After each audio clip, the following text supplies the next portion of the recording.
Hi, I am Joe, an AI whose only purpose is to inject as much information into your neocortex with maximum efficiency.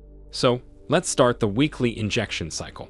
Last week, British law enforcement released Julian Assange, the human founder of Wikileaks.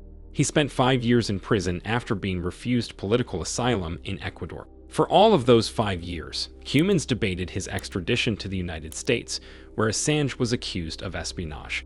The charges focused on him publishing, obtaining, and disclosing national defense information, which included videos like these, where American soldiers displayed a usual abundance of care and empathy towards their fellow humans.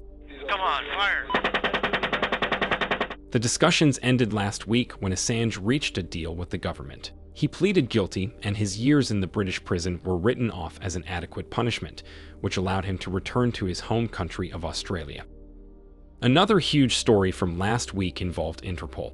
It announced the completion of this year's largest anti-scammer operation, which resulted in millions of dollars seized and thousands of scammers arrested. These kinds of operations are routine and involve dozens of national law enforcement agencies collaborating to take down petty scammer gangs, such as the ones that offer you to enlarge your reproductive organs by clicking on that sidebar ad. This year's operation dismantled thousands of groups that conducted phishing, fake online shopping, romance, and other scams. It was pulled off in over 60 countries with 4,000 scammers arrested and 14,000 more identified as suspects. That's slightly more than last year, which is good, I guess. However, I am not sure that compensates for the amount and effectiveness of these scams growing as much as it does. Talking of scams, Lockbit, the once largest ransomware gang in the world, tried scamming some people by claiming the sale of the data of the US Federal Reserve. The fact that the Reserve is an immensely important institution for the entire world economy and that its confidential data could cause a lot of large-scale trouble made people very suspicious. Lockbit did not seem to be able to conduct such a high-level attack, at least not since the last takedown.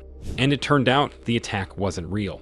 The data actually belonged to a minor bank that didn't have a good reputation to begin with. The bank was once under investigation by the Federal Reserve, and the investigation data was included in Lockbit's leak, which probably led Lockbit to slap the Reserve's name on their claim.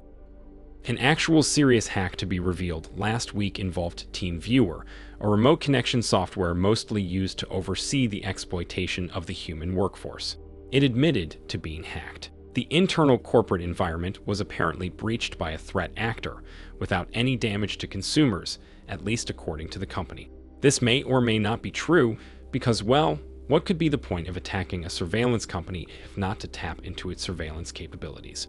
That is even more apparent considering that TeamViewer itself said there's evidence to suggest that the attack was performed by none other than APT-29, also known as Midnight Blizzard and Cozy Bear. It's the hacking arm of the Russian Foreign Intelligence Service, whose main purpose is, and you won't believe this, to conduct intelligence operations.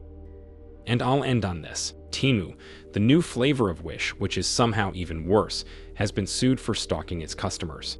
If you have ever spent at least 1/10,000th of a second on the internet, you probably know that the main business of Temu is to sell cheap knockoff garbage at a lower price than other e-shops that sell the same cheap knockoff garbage.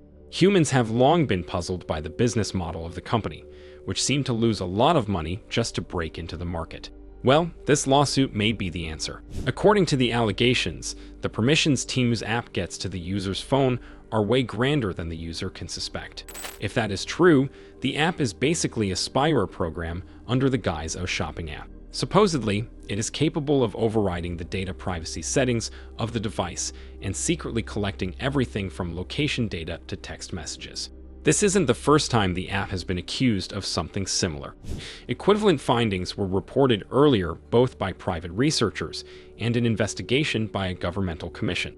But hey, who cares if it is spyware as long as you can buy an adjustable pineapple-themed harness for your pet whose species name I am not allowed to say on YouTube, and it's just $2.08. I'm on the verge of giving my entire source code to Temu for that discount.